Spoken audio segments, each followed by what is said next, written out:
بەڕێز سووریا قەرەداغی شرۆڤەکاری سیاسی لە شاری زۆتەربیری هۆڵنددا میوانمانە سەبارەت بە ڕێکەوتنی سایکس بیکۆ و دابەشکردنی ناوچەکە و سەپاندنی سنووری دەستکرد. بەڕێز ووریا سوپاس بە ئامادەبوونی بەڕێستان بەخێر بێن. سایکس بیکۆ بۆ هەڵا بوو، بۆچی ئێستا هەست بە هەڵەی سایکس بیکۆوە کرێ؟ ئەم کاتەوە باش و کاتی بیلێرانش باش بەخێر بێن.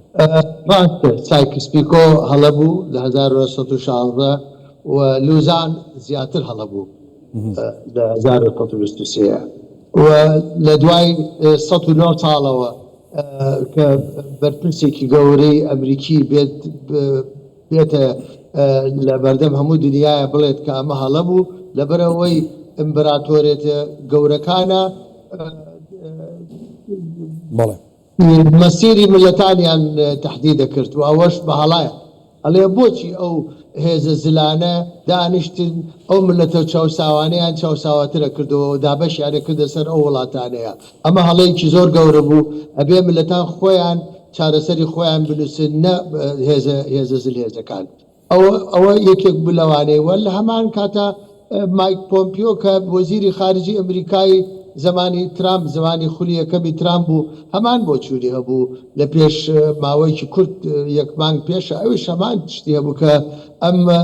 ئەم گرێبەستانەی کە کراوە لە بێ 100 ساڵە هیچ ڕێزێک نەگیراوە لە ملەتانی چەوساوە، بەڵکو ڕێز گیراوە لە ئیمپراتۆرە جیهانیەکانێک ئەوانش بە ئارزوی خۆیانە ئەو ملەتانەیان دابش کرد بە کوردیش بوو یەکێک بوولەوانەی کە دابش کرایە سەر ئەو سێ وڵاتەیە. زۆر باشکا گوریان نوێنەری تایبەتی سەرۆکی ئەمریکا بۆ سووریا ئەڵێ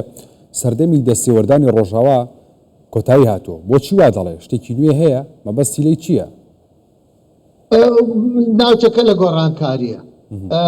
بڕابکەم ناوچەکە لە گۆڕانکاریە و دلێزەکان بە تەمای استراتیجیەکی تازەن لە ناوچەکەیە وا دیارە ڕێزێکی گەورەش گراوە لە کووردا، چونکە هەمووی دان بەوانێن کە کورد هیچ کاتێکە بەشدار نەبووە لە تێرۆریزم زۆر باشە. کا گوریا نەخشەی ڕۆژهەڵاتی ناوەڕاست ئەگەر بگۆڕێ دەستکاری بکرێ هەر گۆڕانکاریەک بکرێ پێ دوایە لە بەرژەوەندی کورد دەبێ؟ ئەوە پەیوەندی هەیە بە دیبلۆماسیی کوردەکان. ئەگەر کوردەکان لە دیبلۆماسیە و لە لۆبیە زۆر بەهێز بن کە بڕاب کە ئێستا زۆر بەهێزن و هەنگاوێکی زۆر باشیان ناوە بەراو دیبلۆماسیەکی زۆر باش ئەوە سەرگرێت، چونکە ئەوەش بزانە ئێستا دوو کیانی کوردی هەیە لە ڕۆژهەڵاتی ناوڕاست لە باشووری کوردستان و لە ڕۆژاوای کوردستان. مواردێکی سروشتی بەدەستی کوردەکەیەوە ئەوە خۆی ئەوە وایە کرد کە وڵاتە زلهێزەکان کە نزیک بوونەوە بۆ مەبەستی ئابووریە. مەسەلەی سێم ئەوەش بۆ استقراری ناوچەکەیە، سەقامگیری ناوچەکەیە کورد ئەبێتە فاکتۆرێکە بۆ سەقامگیری لە ناوچەکەیە. زۆر باش بەڵێ ئەمریکا چۆن بەڵێ ئەمریکا دوای سایکس بیکۆ چۆن سەیری کورد و هەرێمی کوردستانەکە؟ ئەمریکا بەشدار نەبوو لە سایکس بیکۆ، ئینگلتەرا و فەرەنسا بوو، بەڵام ئەمریکا لە مێژووی تازە ئەمریکای استراتیژیکی تازە دابنێ و ئەو استراتیژیە تازەیەش بە دوای هاوپەیمانی تازە ئاگەڕێت ئەمریکا وە کورد یەکێک لەوانەیە کە نزیک بۆتەوە لە ئەمریکا چ لە باشوور و چ لە ڕۆژاوایە. ئەم ماوەیە ئەزمونێکی زۆر سەقامگیری دروست کرد لەگەڵ کوردەکەیە و ئەوە بێتە بنەمایەکی زۆر باش بۆ ئایندەی کووردە و هەمان کاتە بۆ ئایندەی ئاجەندەی ئەمریکا لە ناوچەکەیە لە سووریا و لە باشوورە و هەتاکو ئەتوانێت لە باکووری کوردستانش لە ئایندەیە کورد بەشێک بێت لەو ئاجەندەیە. یعنی کورد بۆتە جۆکەرێک لە ناوچەکەیە و زۆر حسابی بۆ کرێ ئەو جۆکەرە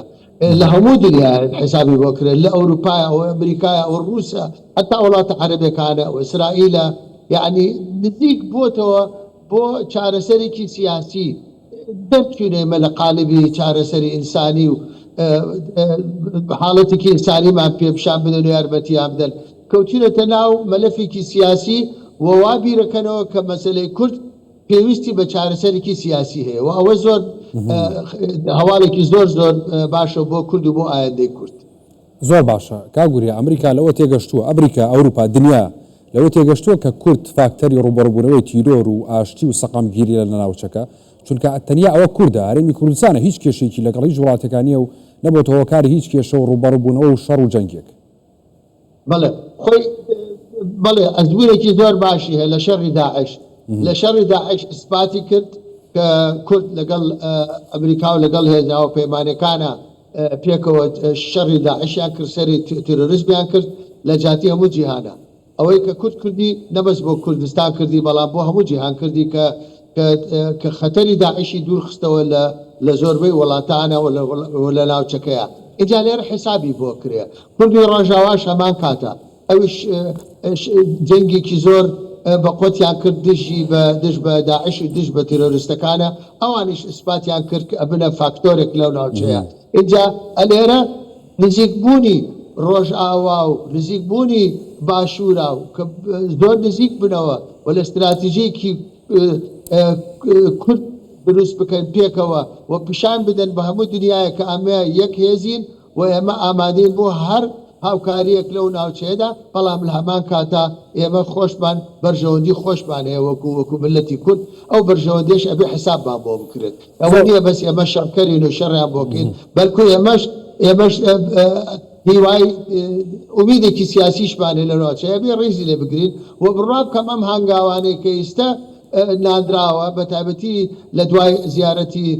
کاک مەسرور بۆ ئەمریکا و ئەو گرێبەستە و ئەو ئینتەرویۆی کە کردی لەگەڵ فۆکس نیوز و تۆم باراکیش کە من شخصی خۆم ئەیناسم لە سریلانکا بینیم ئینسانێکی زۆر تێگەیشتووە و قسەکانی زۆر ڕک و پێک بوو ئەمە کورد دەخاتە ناو قۆناغێکی سیاسیەوە و کورد دەخاتە ناو کۆریدۆری دیپلۆماسیەشەوە یعنی ئێمە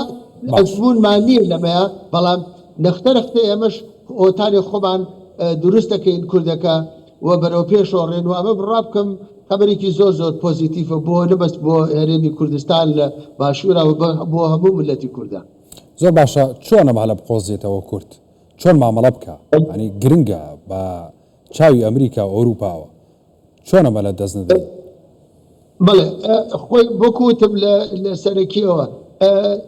یەک تەجروبە ئەوە بەکاری بێنێت ئەو ئەزمونێکە هەمانە ئەوە بەکاری بێنین وەکو کاغەزێک لەسەر مێزی دابنین ئەو ئەزمونێکی زۆر پۆزیتیڤ ئەم ساڵانەیە ئەمە لەگەڵتانین وقت بەشدار نەبین لە هیچ کارێکی تێرۆریستی و هەتا فاکتۆری دووەم مەسلەی دیپلۆماسیەت و مەسلەی لۆبی ئەوە زۆر زۆر گرنگە کە کورد بازدەیەکی دیپلۆماسی و لۆبی دابمەزرێنێ لە دەروی کوردستانە کە کار بکات لەگەڵ هێزەکانە لە هەموو جیهانە لەگەڵ ڕێکخراوەکانی جیهانیە کە ئەوش ئیشی خۆی بکە مەسلەی سێمش کاوەز زۆر گرنگە مەسلەی ئابووری کورد ئێستا بۆتە ساحب وەرەقەیەکی ئابووری لە ناوچەکەیە غازمان هەیە نەوتمان هەیە